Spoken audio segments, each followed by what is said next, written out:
नमस्कार दोस्तों, आपका स्वागत है हमारे संस्था के इस पेज में जिसका नाम है कृष्णांश कृषि पर्यावरण विकास समिति गैरसैंण। दोस्तों, हम किसान साथियों के लिए उनकी घर पर जैविक खेती की जाने के लिए सुझाव, कीट एवं नियंत्रण के लिए आज एक विषय लाए हैं। जैसे पालक एवं मेथी पर लगने वाले कीट जिन्हें जैविक तरीके से हम नियंत्रित कर सकते हैं। माह जनवरी, माह नवंबर और जनवरी में बुगाई के समय जब हम बुगाई करते हैं तो एक माह बाद हमें उसमें साबुन का छिड़काव कर देना है। साबुन का, शैम्पू का या लहसुन के रस का छिड़काव कर देना है। आप मिर्च के रस का भी छिड़काव कर सकते हैं और कीट पर नियंत्रण पा सकते हैं। माह नवंबर और जनवरी बुगाई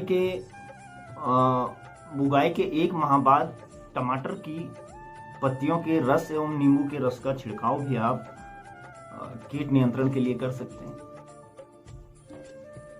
अब बात करते हैं प्याज के मुख्य कीट एवं जैविक नियंत्रण। तो प्याज में थ्रिप्स नाम की जो डिजीज आती है, ये नवंबर से जनवरी के मध्य में आती है। बुगाई के 2 से 3 सप्ताह बाद तंबाकू का रस, लहसुन, प्याज, मिर्च के रस का छिड़काव करने से ये कीट नियंत्रित होता है। दूसरा, प्याज के जो कंद के कीड़े हैं, जब हमारा प्याज डेवलप हो जाता है, ये दिसंबर से फरवरी के बीच की बात है, तो खेत की तैयारी के समय बुआई से पहले नीम की खली का प्रयोग करें और फसलों में नीम और लहसुन के रस का छिड़काव अवश्य करें, जिससे हमारे प्याज को किसी भी प्रकार का कोई नुकसान नहीं होगा और जैविक तरीके से हम इसका नियंत्रण कर पाएंगे।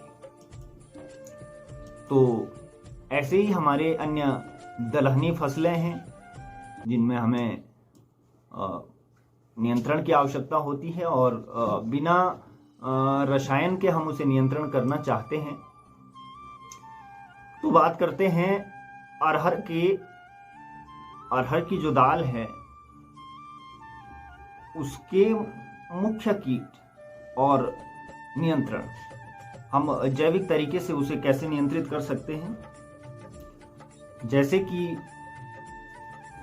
अरहर की दाल में पत्ती छेदक एक कीड़ा लगता है, जिसका हम जैविक तरीके से निदान करें। ये फूल आते समय जब आप नीम के बीज के रस या लहसुन, प्याज, मिर्च के रस का छिड़काव करेंगे तो ये नियंत्रित हो जाते हैं। हमारी अच्छी दलहनी लगभग सभी फसलों में ये होना संभव है। और दूसरा आता है फल मक्खी। फली मक्खी जब भरते समय इसका जब उसमें सीड्स डेवलप होते हैं या बीज बनना हमारा प्रारंभ होता है, तो फूल के आने के बाद लहसुन, प्याज, मिर्च के रस का छिड़काव करें। तुअर की दाल में एक बग नाम का कीड़ा आता है, जो कि पहाड़ों और मैदानी दोनों क्षेत्रों में देखा गया है। बुगाई के एक माह बाद लहसुन, प्याज एवं मिर्च के रस की पत्तियों पर छिड़काव करें। इससे हमारा अरहर की दाल, दालहनी जो भी फसलें हैं उनमें हमें कीट नियंत्रण हो जाएगा। अब बात करते हैं तिलहनी फसल की। जो तिलहन वाली फसलें हैं उनमें जैसे सरसों के मुख्य कीट, सरसों का जो फूल वाला पार्ट होता है पुंकेश्वर, तो नवंबर से जनवरी माह में इसमें माहू नाम की एक बीमारी आती है। और माहू के लिए भी हमारा जो सबके लिए लगभग जैविक तरीका है वो है प्याज का रस, लहसुन का रस और मिर्च का रस। आप इसमें शैम्पू भी इस्तेमाल कर सकते हैं, इससे भी कीट नियंत्रित हो जाते हैं। और इसमें भी फली मक्खी जो है माह जुलाई से सितंबर तक लगने के चांसेस हैं। तो बुआई के 1 माह बाद लहसुन, प्याज एवं मिर्च के रस का छिड़काव करने से ये नियंत्रित हो जाते हैं। अब बात करते हैं मसाला फसलें। मसाला के मुख्य कीट संक्रमण का समय, पहचान एवं जैविक कीट नियंत्रण व उपयोग का समय आपके सामने है। तो हल्दी, अदरक के मुख्य जो कीट हैं, इनमें प्रथम जो है तना छेदक नाम का एक कीड़ा जो रेंगते हुए जाता है, हरे हरे रंग का होता है, ये तने को काट देता है, तो इससे आगे ग्रो होना असंभव है। और नीचे भी भोजन प्रकाश संश्लेषण की क्रिया के कारण भोजन न पहुंचने से डेवलप नहीं हो पाता है। जो बल्ब हमारा जमीन में है, जैसे हल्दी है या अदरक भी है, तो इसमें भी लहसुन मिर्च का छिड़काव करें और कीट नियंत्रण किया जा सकता है। इसमें भी माहू नाम की जो बीमारी है, जो डिजीज है, वो लग जाती है आपके जनवरी से मार्च तक।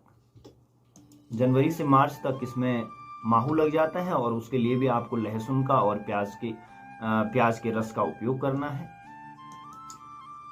इसी प्रकार धनिया में है कि अगर आपके माहू कहीं दिखाई दे रहा है तो आप उसके लिए अपना निदान कर सकते हैं और जैविक तरीके से कर सकते हैं। अब बात करते हैं फसलों के प्रमुख कीट एवं उनके नियंत्रण की विधि। कीटों का अलग अलग वर्गीकरण किया गया है और इनका हम कैसे उपचार कर सकते हैं, इसकी मैं एक अलग से वीडियो आपको बनाकर बाद में दूंगा। अभी आपको वर्गीकरण के आधार पर बता दें कि कितने प्रकार के कीट हमारी फसलों को नुकसान पहुंचाते हैं। जैसे धरती के भीतर वाले कीट नियंत्रण जो जमीन में होते हैं। दूसरा, तनों व पत्तियों में पाए जाने वाले कीट जो हमारी फसल को काट कर खाकर नुकसान पहुंचाते हैं। तीसरा, पत्तियों में सुरंग बनाने वाले कीट जो पत्तियों के अंदर घुसकर सुरंग बनाते हैं। तीसरा है पत्तियों के रस को चूसकर काट कर खाने वाले कीट।